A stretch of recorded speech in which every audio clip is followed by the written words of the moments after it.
Assalamualaikum dan salam Malaysia Madani, kembali membicarakan 5 berita pilihan dalam Berita 5 at 5.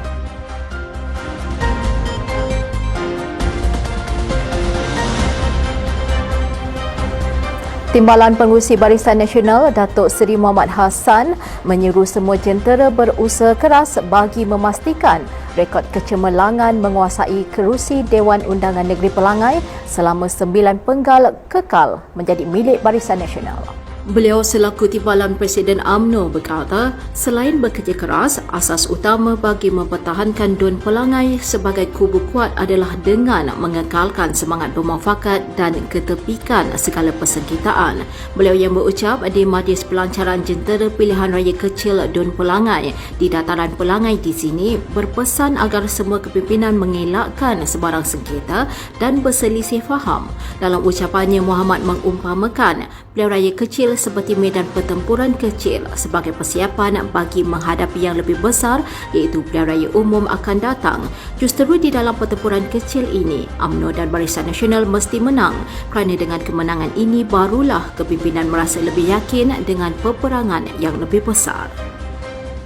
Naib Presiden UMNO yang juga Pengerusi Barisan Nasional Pahang, Datuk Seri Wan Rosdi Wan Ismail menyeru keseluruhan kepimpinan, jentera dan ahli parti termasuk Pakatan Harapan untuk membantu calon Datuk Amizar Abud Adam pada pilihan raya kecil Dewan Undangan Negeri Pelangai Oktober ini. Katanya perkara tersebut penting bagi mengekalkan kerusi Barisan Nasional di Dun tersebut sekaligus memperkukuhkan kekuatan kerajaan perpaduan di Pahang. Beliau turut menyeru pengundi di Dun Pelangai untuk sekali lagi memberi kepercayaan kepada Barisan Nasional bagi meneruskan politik khidmat bakti seperti mana dilakukan penyandangnya Allahyarham Datuk Seri Johari Harun. Terdahulu, Wan Rosdi ketika membuat pengumuman calon berkata, pemilihan Amizar dibuat selepas perbincangan dan persetujuan bersama Presiden UMNO Datuk Seri Dr. Ahmad Zahid Hamidi. Untuk rekod, Amizar adalah pengerusi anak Felda wilayah Mempaga berkelulusan Ijazah Sarjana Pengurusan dan Kepimpinan Strategik Universiti Sains Malaysia. Pengarah Komunikasi UMNO Malaysia, Datuk Loman Nur Adam, yakin bahawa calon daripada Barisan Nasional akan dipilih semula sebagai ahli Dewan Undangan Negeri Pelangai Oktober ini. Beliau yakin rakyat Pahang dijaga dengan baik di bawah pimpinan Menteri Besar Datuk Seri Wan Rosdi Wan Ismail dan kerjasama antara Barisan Nasional dan Pakatan Harapan di negeri tersebut semakin kukuh.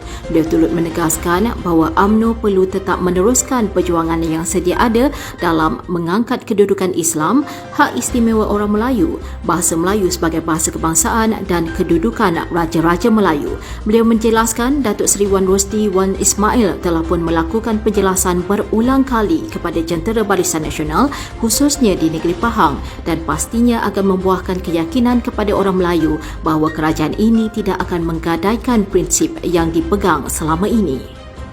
Kerajaan Pahang tidak pernah meminggirkan kebajikan dan keperluan masyarakat orang asli dengan sejumlah 12.32 juta ringgit Malaysia diperuntukkan pada tahun ini sahaja bagi meningkatkan taraf kehidupan komuniti itu dalam pelbagai aspek.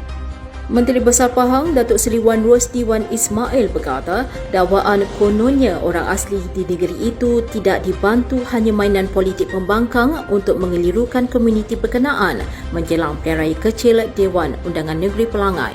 Beliau berkata, kerajaan negeri bersetuju menyediakan 100 unit rumah rakyat Pahang secara percuma khusus kepada penduduk orang asli pada tahun ini dengan kos 7.5 juta ringgit Malaysia selain peruntukan 1.5 juta ringgit Malaysia bagi membaik pulih rumah orang asli yang layak. Beliau menjelaskan program peduli orang asli juga akan diperkenalkan melibatkan peruntukan RM200,000 Malaysia bagi mencapai sasaran 50% daripada jumlah keseluruhan pelajar orang asli yang dibantu menyambung pengajian ke peringkat pengajian tinggi. Bagi membantu menguruskan hal ehwal pembangunan sosio-ekonomi masyarakat berkenaan, Pahang Orang Asli Corporation atau ORACO yang merupakan anak syarikat kerajaan negeri juga telah ditubuhkan bagi memudahkan urusan tersebut. Perdana Menteri Datuk Seri Anwar Ibrahim di sidang Dewan Rakyat Selasa lalu telah menjelaskan bahawa tiada sebarang campur tangan dalam tugasan peguam negara sebagai pendakwa raya. Putusan DNAA tersebut adalah merupakan kuasa penuh mahkamah untuk menentukan tindakan sewajarnya yang termaktub dalam perkara 145 Perlembagaan Persekutuan yang mendorong kepada melepaskan tanpa membebaskan Presiden UMNO Datuk Seri Dr. Ahmad Zahid Hamidi. Jelasnya pihak pembangkang telah mengamalkan sikap double standard di dalam Parlimen untuk mengganggu penjelasan beliau berkenaan isu melepaskan tanpa membebaskan Timbalan Perdana Menteri Datuk Seri Dr. Ahmad Zahid Hamidi di Parlimen. Beliau sekali lagi mengingatkan bahawa Parlimen tidak boleh campur tangan dalam urusan kehakiman seperti mana yang diamalkan selama ini di Malaysia yang dipanggil Doctrine of Separation of Powers. Justeru beliau pada masa yang sama turut mempersoalkan cadangan dari Ahli Parlimen Muar, Syed Saddiq Syed Abdul Rahman yang mencadangkan supaya semua kes jenayah yang telah dibicarakan di peringkat prima facie merupakan satu cadangan yang cuba melanggar doktrin pengasingan kuasa. Terdahulu pada sidang Parlimen Selasa lalu telah berlaku kekecohan apabila Anwar menggulung perbahasan usul kajian separuh penggal rancangan Malaysia ke-12 apabila isu DNAA Ahmad Zahid telah dibangkitkan oleh rata-rata ahli Parlimen ketika membahaskan usul itu. Sekian dari saya Kaslinda Abdul Kadir. Jangan lupa temu janji kita Isnin hingga Jumaat. Jam 5 petang, 5 berita pilihan hanya di Berita 5 at 5. Assalamualaikum dan salam Malaysia Madani.